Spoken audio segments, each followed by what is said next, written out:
Bonjour à tous, c'est Soussou, j'espère que vous allez tous extrêmement bien, bienvenue pour ce nouveau tuto et aujourd'hui, je vais simplement vous expliquer comment faire en sorte d'enregistrer votre écran accompagné également d'un avatar virtuel qui va suivre l'intégralité de vos mouvements. C'est quelque chose qui peut être extrêmement intéressant dans plein de contextes, éventuellement des vidéos tuto où vous ne souhaitez pas montrer un visage mais uniquement un avatar virtuel, mais aussi pourquoi pas des cours en ligne et plein d'autres choses. Vous allez voir, c'est quand même quelque chose qui est assez intéressant. Donc sans plus tarder, entrons tout de suite dans le concret. Allez, c'est parti!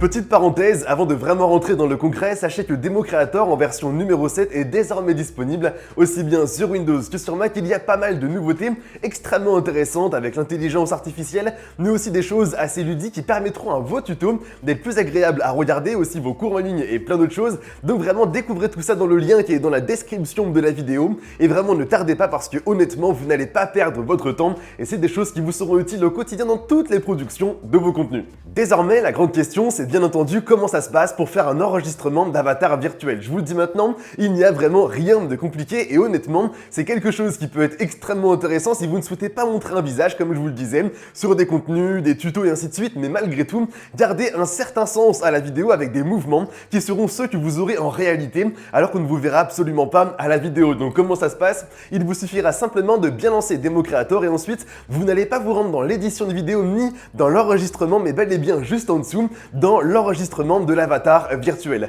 Maintenant que vous serez bien ici, il vous suffira désormais de configurer quelques petits trucs. Pour commencer, est-ce que vous souhaitez avoir l'enregistrement de l'écran? Oui, non, si dans oui, dans quelle résolution et ainsi de suite. Dans ce cas-là, configurez vraiment tout de manière normale. Ça peut être aussi bien un onglet, mais aussi pourquoi pas une zone bien définie et ainsi de suite. Mais aussi au-delà de ça, et bien entendu, vous aurez la possibilité de configurer votre webcam pour vraiment faire en sorte qu'elle vous vise, vous de votre côté, mais aussi que vous ayez vraiment les mêmes mouvements dans l'avatar virtuel. C'est vraiment tout l'intérêt finalement de la webcam, je vous rassure maintenant, on ne vous verra absolument pas à la vidéo.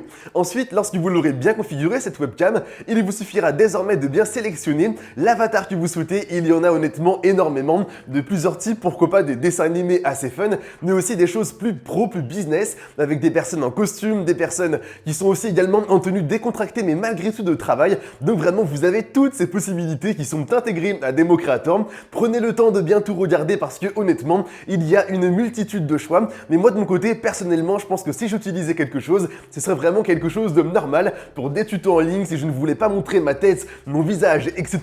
Il me suffirait simplement de mettre l'avatar virtuel en bas à droite de l'écran et ensuite d'avoir ma webcam qui me vise, d'avoir toujours des gestes pour vraiment accompagner finalement le tuto et ensuite au-delà de ça, d'avoir vraiment tous ces gestes qui seront bien visibles dans l'enregistrement virtuel de ma vidéo. Honnêtement, c'est quelque chose que moi je vous recommande. Si aujourd'hui en tout cas, vous avez uniquement une voix et pas encore une webcam, c'est vraiment quelque chose qui vous sera bien utile pour rendre plus dynamique tous les contenus que vous allez faire, aussi bien les tutos, les cours en ligne et ainsi de suite. Vraiment, prenez le temps de découvrir tout ça. Et voilà, vous savez désormais comment faire en sorte d'avoir un avatar virtuel sur une vidéo. Donc vraiment, comme je vous le disais, c'est quelque chose d'extrêmement simple. Si vous avez des questions, n'hésitez absolument pas. L'espace commentaire est bien entendu présent pour cela. Et aussi, n'hésitez pas à laisser un maximum de pouces bleus, à vous abonner. Et désormais, on se dit simplement à très vite pour de nouveaux tutos. C'était Soussou. Allez, bye tout le monde!